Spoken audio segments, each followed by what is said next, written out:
government A or government B or anything like that. This really is about humanity. This is about peace, and for us to affirm that we stand for peace, that we also do not wish to the imperial agenda imposed on this region. Yeah, yeah. And I just want to begin where you started off as well. It feels as though sometimes in our politically charged environment that many people feel they have to go along with sometimes the political entity that they support, the total view that they may express about a topic.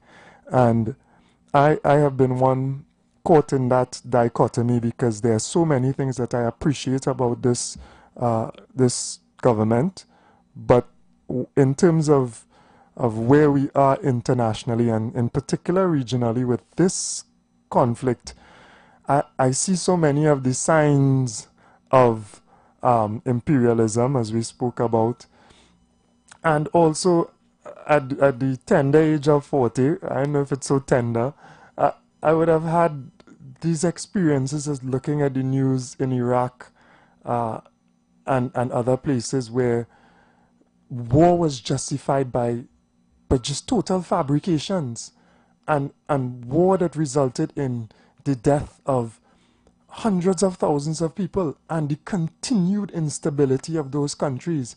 And I could just imagine myself and my space. I can imagine the Venezuelan population that will suffer and the hurt that can come from it. So I am, when it comes to this regional issue, very, very concerned. And I cannot, I will not allow my support for so many other things with this administration to blind me when it comes to those issues. And I feel that may be a challenge for some people within our population, David. Yes, that's true. And so the more information that we provide and education as we're doing this morning, the better. And, you know, there was another boat strike or strike against a boat yesterday Yeah, evening sometime, and more people were killed. Now, those are extrajudicial killings. Now, some people say, well, that's David Abdullah speaking. All right, well, let's remove David Abdullah of Quad Abu Bakr from the picture. The United Nations Commission on Human Rights issued a statement last week saying very clearly that these are extrajudicial killings. You cannot summarily execute people. You claim to have a war on drugs, but even in warfare between two states, if one army captures the soldiers of another army, they cannot line them up against a wall and execute them by firing squad. That's a war crime, a crime against humanity. It's outlawed by the Geneva Conventions and so on.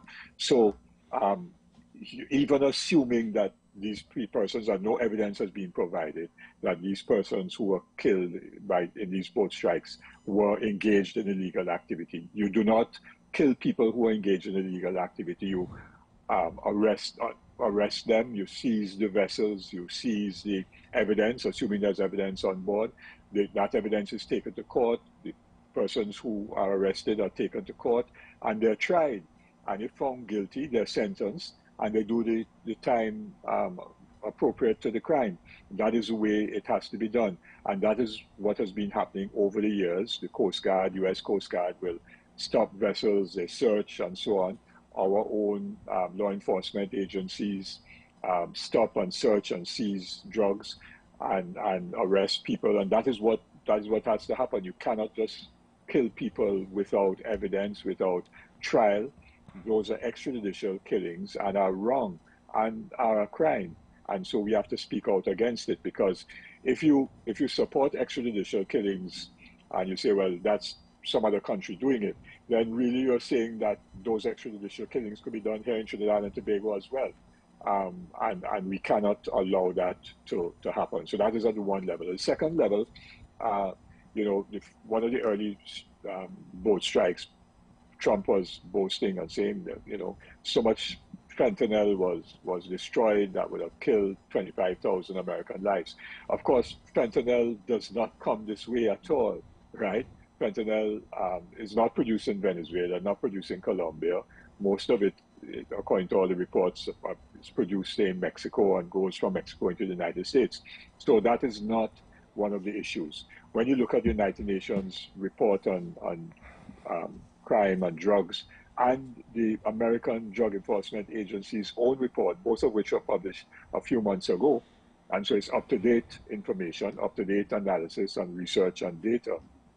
Those reports state very clearly that 87% of the cocaine produced in Colombia does not come this way. It goes via the Pacific coast of the United States. So either the Colombian Pacific coast or to Ecuador and then up the Pacific into the United States. About 8% goes via the Western Caribbean. So it will go out of Colombia perhaps and then through Central America up to the United States. 5% does exit Colombia through Venezuela, of which the Venezuelan authorities seize about half. And so about 2.5% leaves Venezuela, coming out of Colombia through Venezuela and comes our way, which is not the majority of the cocaine that goes to the United States. And a lot of that cocaine also doesn't go to the US.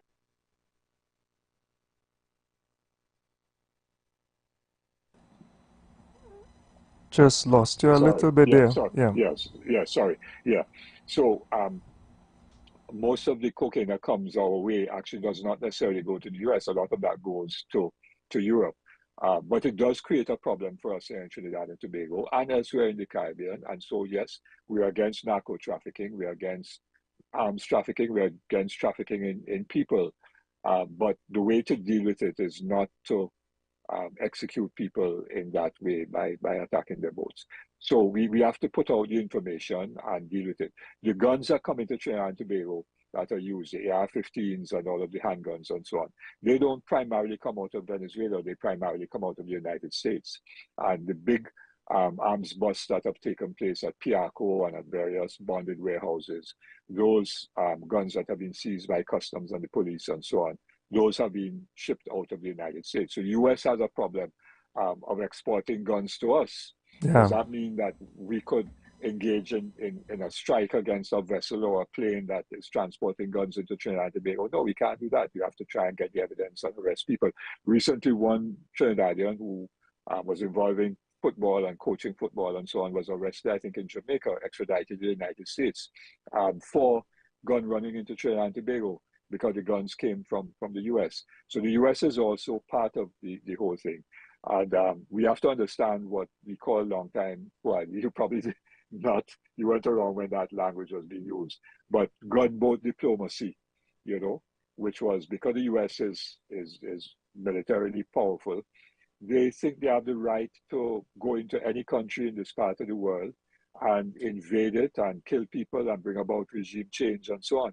And when we look now at the commentaries in the United States, in the media, the analysts and others and experts and former people in the military and CIA and all of that, they're saying that this military buildup in the Southern Caribbean isn't about narco trafficking. They clearly state that it's about regime change and military intervention in Venezuela. That it's very, very clear. And you talk about different political sides here, but even in the US, where the political divide is very, very deep, very, very antagonistic, there are Republicans as well as Democrats who have said that this is about regime change. There was a vote in the Senate, US Senate, just yesterday, and two Republicans actually supported the Democrats to say that there should be no military attack on Venezuela without congressional approval. The majority of Republicans voted that resolution down, so it failed 51 to 49. But there are Republicans who say that this is wrong, that those strikes are extrajudicial killings, and that if Trump wants to attack Venezuela military, he requires the approval of Congress, which of course he believes he doesn't. Yeah. So this is being debated and discussed in the United States all the time, or certainly especially in the last month or so. and more people in the US. I think there was a poll which said that 78% of the American population believe that there should be no attack on Venezuela. Yeah. How does one become all of a sudden the president of a country, become a narco terrorist? It is an insult sometimes to the intelligence of the people. And then I also question our intelligence sometimes Agreed. in I lost sometimes, you a little bit. yeah, Yeah, go ahead. it's in sometimes eating up what media or propaganda is pushed on the people as well. How do you label a president of a country, elected president, um, a narco terrorist? How it is totally unfair, and we must think about it as well as Trinbagonians in terms of uh, even ourselves.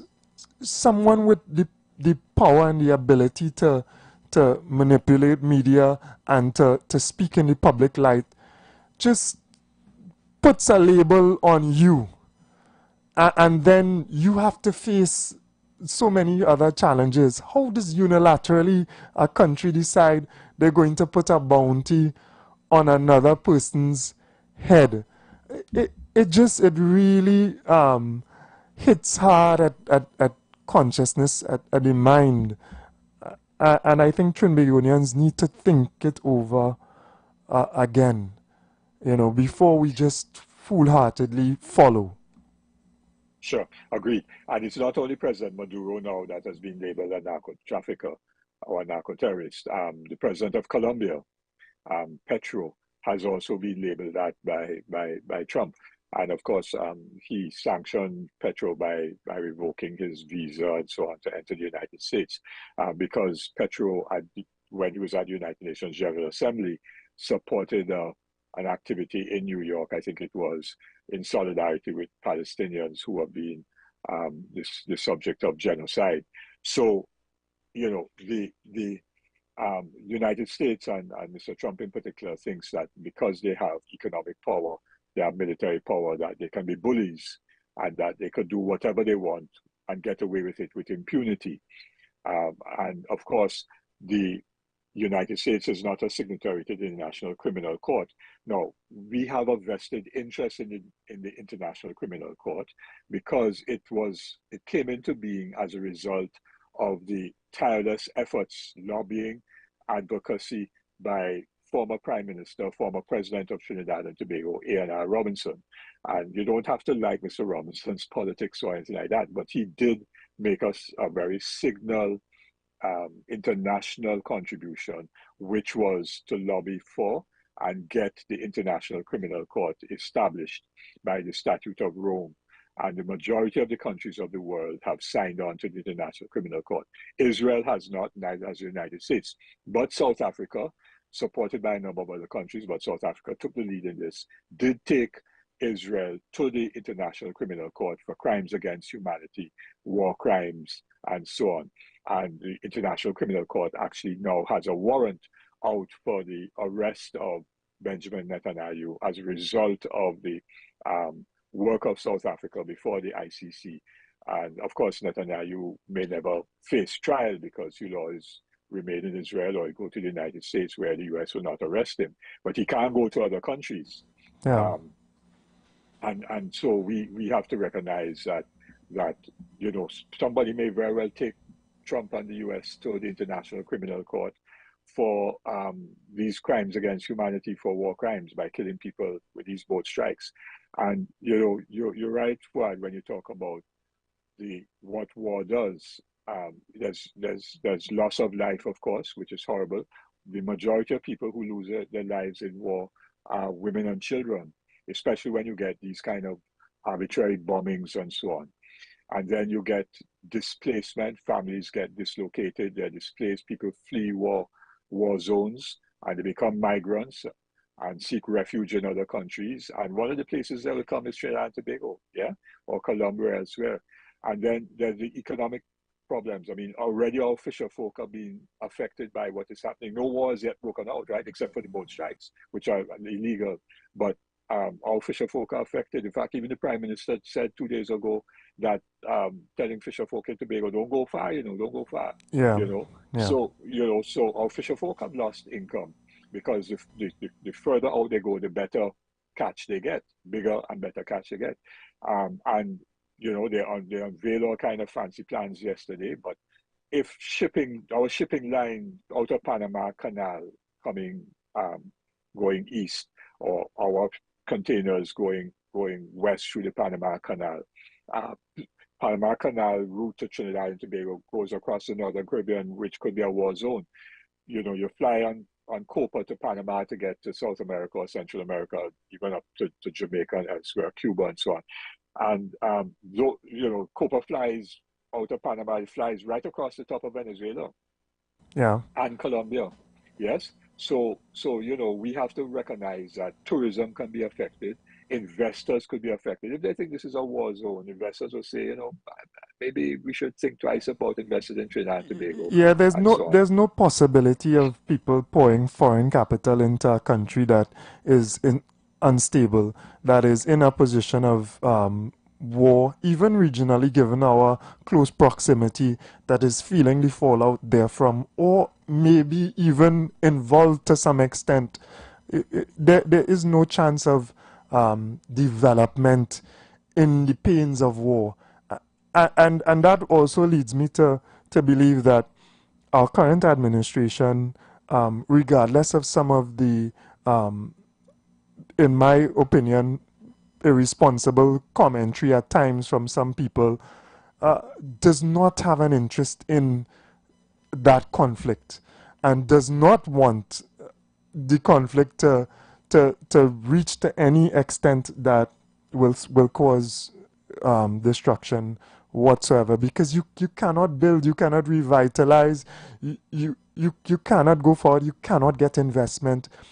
It is not business as usual in a state of uncertainty, far more um, conflict. So Yeah. Yes, agreed. Sorry, I was just trying to pick up something on the New York Times. It was on Instagram, so I was getting audio. But apparently, some of those drone strikes may very well have utilized Trinidad and Tobago airspace. I can't say that for a fact. Somebody sent me something, but I can't verify that. But you're right. Instability in a region is never good, and it's affecting our relationship with CARICOM countries as well. The Prime Minister said Trinidad and Tobago first, but we have to recognize that our principal earning of foreign exchange outside of oil and gas and petrochemicals are our exports to CARICOM. You've gone up the islands. I'm sure many of the listeners have gone up the islands, Grenada, St. Vincent, Barbados, wherever, and so on. You go in the supermarkets, and what do you see in the supermarkets? You see a whole lot of Trinidad and Tobago products, food items, breakfast cereals, condiments, and so on, beverages, household detergents. So Trinidad and Tobago manufacturing depends significantly on the CARICOM market. Now, it is necessary for us to expand beyond that. Nobody's suggesting that. But you don't try to expand beyond by weakening what you already have. You build on what you have to expand beyond. And so engaging in a problem or issues and conflict within CARICOM is not appropriate. And I want to come to the idea of the zone of peace, because the Prime Minister said that the zone of peace, she said this in the United Nations General Assembly, that the zone of peace is a false ideal. Well, that is a false statement by the Prime Minister of Trinidad and Tobago. I want to say it's a false statement because you see, this zone of peace was originally put forward at the United Nations General Assembly in 1978 and was approved by the General Assembly in 1978. And what that General Assembly decision stated, and I just want to get the actual quote for you. I'm just scrolling through. What that General Assembly statement provided was that was that each of the regions, so the 30th of June 1978, at the 10th Special Assembly of the United Nations General Assembly, a resolution was adopted which called for and authorized, quote, the establishment of zones of peace in various regions of the world under appropriate conditions to be clearly defined and determined freely by the states concerned in the zone, taking into account the characteristics of the zone and the principles of the Charter of the United Nations and in conformity with international law. So that was a United Nations General Assembly resolution in 1978, which Trinidad and Tobago would have, I no doubt, supported. Yes. Further to that, then, in October 1979, Grenada, led at the time by Prime Minister Maurice Bishop, People's Revolutionary Government of Grenada, and the Organization of American States, piloted a resolution in furtherance of that UN General Assembly resolution. Because what the UN General Assembly said, that zones of peace in various regions of the world under appropriate conditions to be defined and determined freely by the states concerned in the zone. So that's what the UN General Assembly resolution said. So what is our zone? Our zone is our Americas, first of all. And so at the Organization of American States, which is our zone in the world, Maurice Bishop piloted, well, the Grenada government co-sponsored this resolution, which said, among other things, quote, this was now 1979, October, quote, to express its deep concern over the heightening of tension in the Caribbean sub-region resulting from the recent increases in military activity in the Caribbean area. Two, to repudiate the concept of the region or any of its sub-regions as a sphere of influence for any power. Three, to stress its support for the principles of ideological pluralism and peaceful coexistence, which are essential to the peace, stability, and development of the region. And four, to call upon all states to recognize the region as a zone of peace and to devote all their efforts in appropriate regional and international forums to the advancement of this concept. That was 1979. Trinidad and Tobago would have supported that resolution moved by our colleague CARICOM country, Grenada, 1979, and the previous UN state resolution of 1978. And then in 2014, CELAC, which is a community of Latin American and Caribbean states, in January of 2014, meeting in Havana, Cuba, had a declaration of the zone of peace, which declaration was signed on behalf of the government of Trinidad and Tobago by the then Prime Minister of Trinidad and Tobago, January 2014, Mrs. Persad Bissessar. So it's not a false ideal. It's something to which Trinidad and Tobago has been a signatory at the level of the OAS, at the level of CELAC, at the level of CARICOM, which also has formally adopted the zone of peace as a principle, and so on. And the notion goes back to the original development of our countries, as you know, to the whole concept of Chaguaramas, when Eric Williams called for Chaguaramas to be returned, and there was a march for Chaguaramas to be returned to Trinidad and Tobago, and so on. Yeah, it's deeply embedded. Yeah, it's an unenviable time to be a head of state in the Caribbean region. It is an unenviable time. I have to repeat it. And the challenge faced is one that is also facing some of our Caribbean leaders as well. You spoke about Maurice Bishop and his contribution to even this formation of a zone of peace, you know. And we have Mr. Dickon Mitchell, who also has to face this challenge of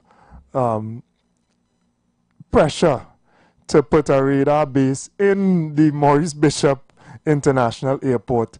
I listened to the commentary around it from our senior statesman in the Caribbean, Mr. Gonzalez as well, stating that he understands how difficult the decisions can be. He understands the pressures that can be made to bear on Grenada and the Prime Minister, obviously by extension representing his people. And whichever decision that he makes, he would offer that level of support to the Prime Minister. and I want people to also understand that is the challenge that faces Caribbean leaders now as well. In the face of um, an administration led by an individual who has demonstrated um, the type of political I want to be careful with my words, the type of political force that he's willing to bear on other countries. And I think, to be fair to our administration as well, the dance with the devil is a very, very difficult one, if you want to call it that, or choosing how to to run away or to fight with the biggest bully in the class is proving Yeah, challenging. yeah. But Fuad, in 1973, Trinidad and Tobago, Guyana, Jamaica, Barbados, right? We were the four independent countries in the English-speaking Caribbean at the time, decided to establish diplomatic relations with Cuba.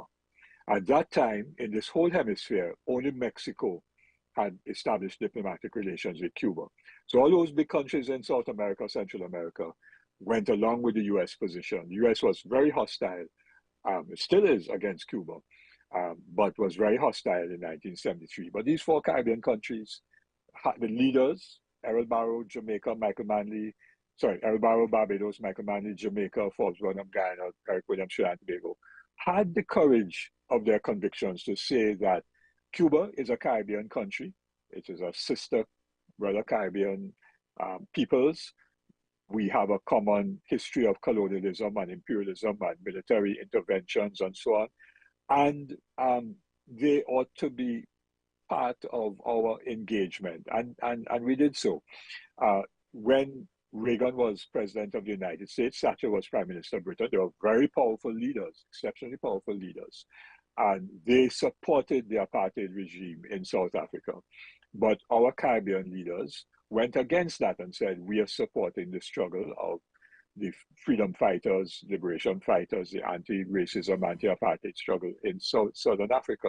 So we have taken those positions. We have recognized Palestine. All of CARICOM recognizes Palestine. The United States, of course, does not. And they supported and were complicit in the genocide, both Biden and Trump, in the genocide of Palestinians. Yeah. So we can take independent foreign policy positions. Errol Barrow coined the phrase, we are friends of all, but satellites of none. And in 1986, addressing CARICOM heads of government in Guyana at the summit, Barrow said the following. He said, I want to quote because I like to quote people clearly. My position remains clear that the Caribbean must be recognized and respected as a zone of peace. I have said, and I repeat, that while I am Prime Minister of Barbados, our territory will not be used to intimidate any of our neighbors, be that neighbor Cuba or the USA. And I do not believe that size is necessarily the only criterion for determining these matters. It is important to let people know where you stand in what is a moral commitment to peace in the region. And that is where we have to stand. We have to take a position that is on principle and that is one based on humanity and morality. And in the case of these boat strikes, on the basis of international National law. law. Yeah. Yes, because these are, and we can't, in other words, we cannot give up our principles. You remember when Nelson Mandela came out of jail and he was quizzed by some reporter in the United States on television. Why are you, friends with Yasser Arafat and Fidel Castro and all, and these people terrorists? And that kind of line of thing. And Mandela said, we were accused of being terrorists too, right?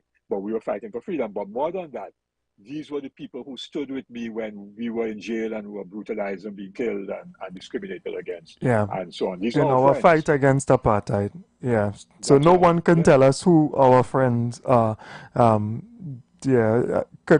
Cannot dare And, forget and, and, those and words. that, yeah, and in fact, and Henry Kissinger, who died not too long ago, one of the leading powerful political figures in the United States, says that the United States doesn't have permanent friends, we just have permanent Permanent interest. interests. Yeah. Yeah. Of course. And those statements um, continue. in both countries to some extent to direct their actions. The governments gain their strength sometimes, and they're supposed to gain their direction from the people.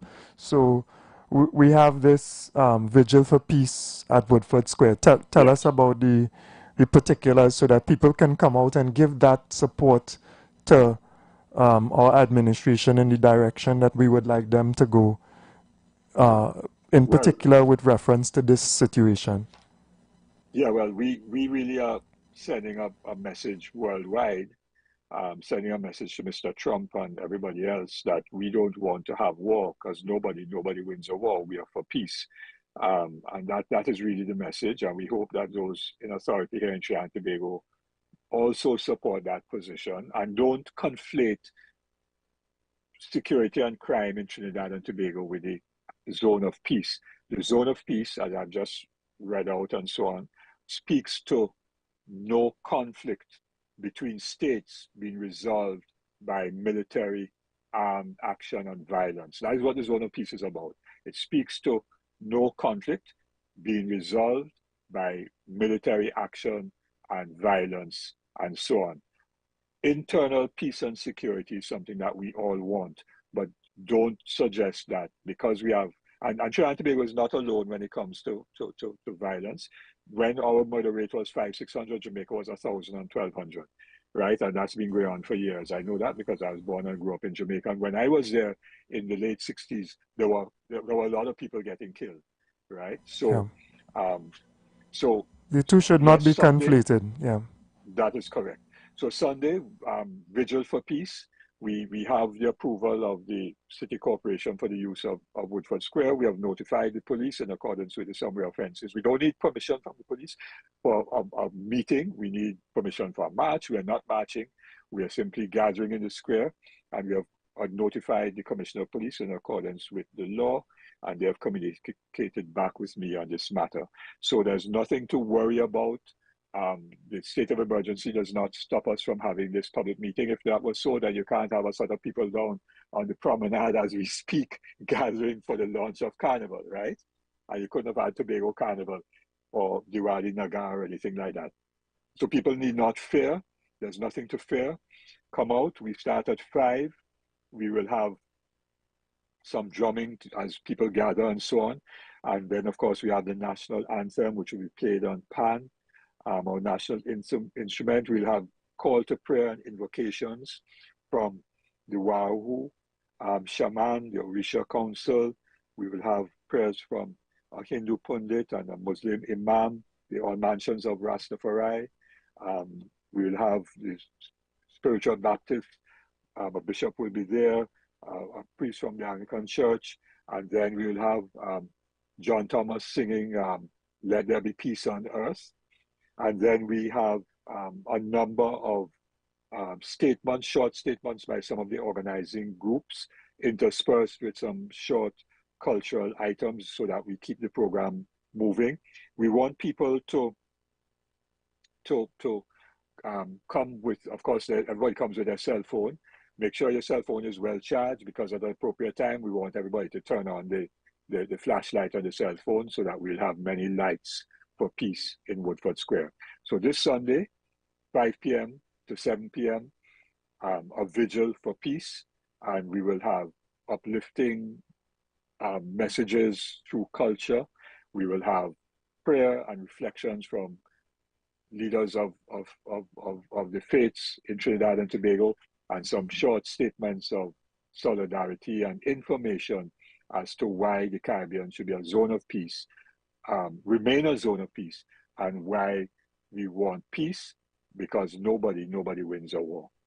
Yeah, thank you very much, Brother David Abdullah. A call for peace this Sunday. So that's this Sunday, November the 9th, 5 p.m. to 7 p.m., Woodford Square, Port of Spain. Thank you very much for coming on to the program, and thank you very much for your continued efforts to educate, to unite, and to direct the population of Trinidad and Tobago and the Caribbean by extension to common purpose for good. We appreciate it. Thank you very much.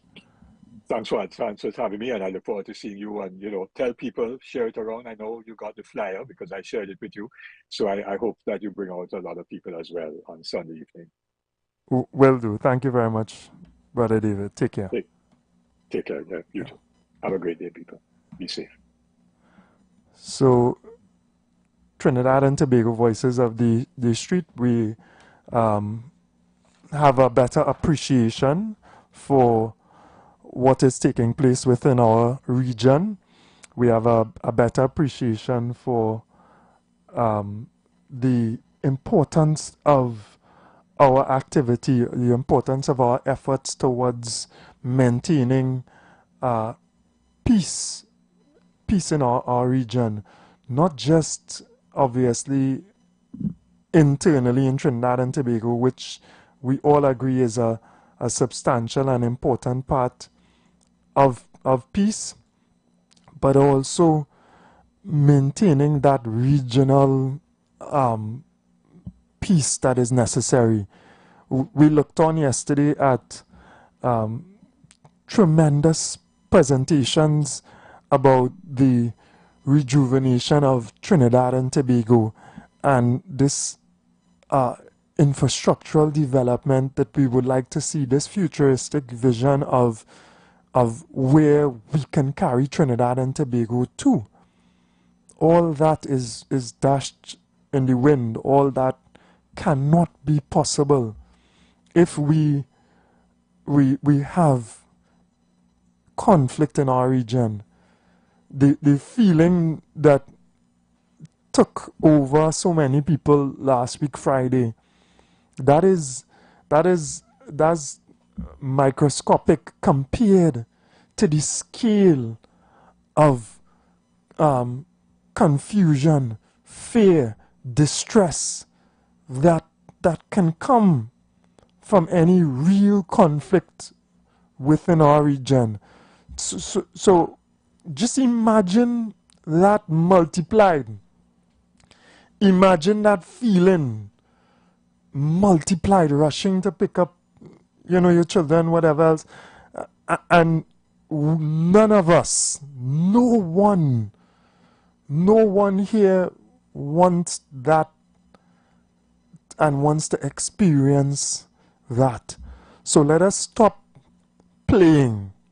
Right? There are people who are fear-mongering. There are people who are stoking the flames because they believe that it can benefit them politically. Let us dismiss that type of thinking and ideology. Let us see it for what it is. And let us come together as a people for the beneficial progression of our country. Let us focus. So, we have seen some cooling and quieting of that issue, even albeit the actions of the United States in international waters. We still distancing ourselves from it with a continued strike yesterday. You could call it what it was. You could call it kinetic strike. You could call it to make it seem and dress it up in a certain way. It is extrajudicial killings. It is not in accordance to international law, and I do not want our administration to get tied up in those actions. The presidents of the United States have done unspeakable things, including the support, arming, etc. of a genocide recently. Continued. And there are other conflicts in which they are instrumental in. They have destroyed entire countries under false pretenses and then come after and admit and joke about it, and they have no implications to face. No legal implications whatsoever to face because of the power and might of their administrations. But we, the people of the global south, the children of India and Africa brought across these waters, the indigenous people of the world, we should know better. We should know better. So let us try to understand where we are in our position and draw lines as to where we should not cross. Let us continue to put Trinidad and Tobago first in the sense that we work towards our development. Let us rekindle, as the Prime Minister has recommitted a couple days ago, our relationship with our CARICOM neighbors and the interdependence and the interconnection that we have had for so many years. Let us continue to build, and the little cracks we see, replaster the cracks in the mortar of a solid relationship between ourselves and Venezuela that spans decades, that is rooted in an understanding of people. Let us make that continual effort, and let us look forward to the rejuvenation of Trinidad and Tobago. Good morning, brother. Welcome. Hey, brother Fuad. Morning. How you going? Good man. Not too bad at all. And you? How you doing? I okay. It's been a while since I touched base to make a call. But I okay. Glad to hear you okay first and foremost. And thank you for the work you have been doing, providing a platform. You and the team, having the issues we could talk about. I won't take up too much time, but listening to you saying, and I'm watching as a citizen of the country what we seeing on our media platforms for quite some time. And I really confused as to what the real agenda is. Last night I was thinking to myself too, we have political parties, right, for 5 year, 10 year. It's one party, but if the mindset of all persons on both sides is about the country first, we really shouldn't have a structure of leadership and opposition. Certain words instill a separation, right?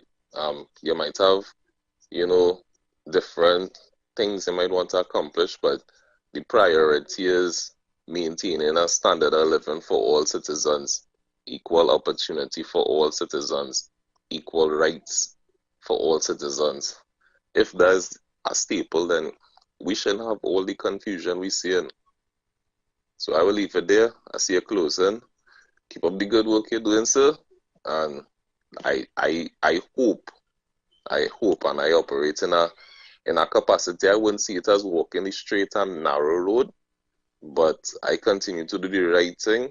You understand? And all the best, man. Thanks for the time, and all the best to all the good citizens out there.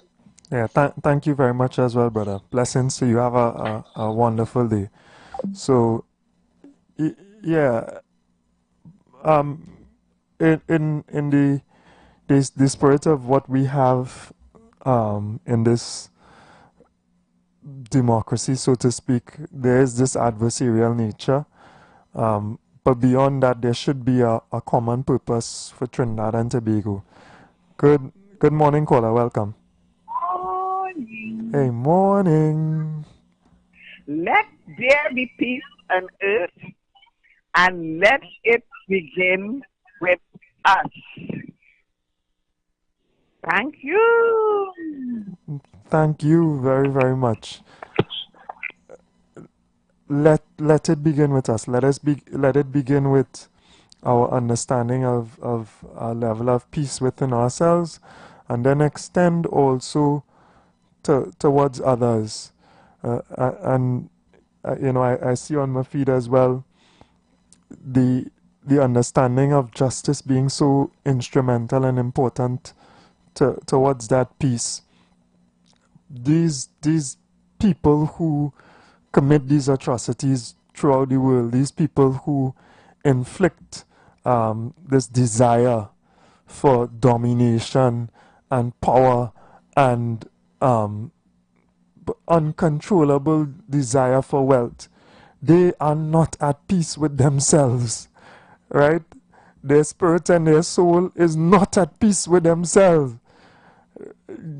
I could tell all of that, right? And if you think about even yourself, when you are not at peace with yourself, you project and you put out levels of tension and war and to others. They're not at peace with themselves, and we, in our beautiful space that we have been blessed with, we need to find that peace within ourselves. We need to focus on the spiritual underpinnings that we are fortunate to be blessed with, to be given, to be taught, and find ourselves and find that strength to stand up for what is correct and what is right within our region. There should be collective, bipartisan support for development and progress in Trinidad and Tobago. Of course, that's not the reality at the moment, but if we as a population can come closer together and demand that, then our leaders will be reflective of what we want, and we would push forward people who represent us with those ideals. But the problem begins also within us, and we buy into ideologies of ignorance, of racism, of supremacy, of greed. So we are the first problem, and I quote and I borrow from philosopher president. We really need to look at ourselves clearly. We need to embody what Michael Jackson also would have tried to teach us in word, and that what Mother just tried to teach us as well. Right? Look in that mirror. Look in that mirror and let peace start with us. So, a lot to look forward to. I was blown away by the scale and extent of the presentation yesterday by our government in terms of the transition and the revitalization of Trinidad and Tobago from this is from a perspective of development, physical development and building. I almost thought it was overwhelming, but I could understand the concepts of dreaming big. I can understand the concept of, in the words of Miss Jolene John, going hard or going home. And I can understand the impetus for the generation of work and investment that is being put forward to the population of Trinidad and Tobago. And we want the climate, of course, where that can be done. So we look forward to all those things in a climate of peace in our region. We'll be back, God willing, on Monday. But before that, Sunday, we come out for this vigil of peace. Nobody wins a war. Blessings to everyone, and have a wonderful and blessed Friday. Take care. And listen to the Master's radio.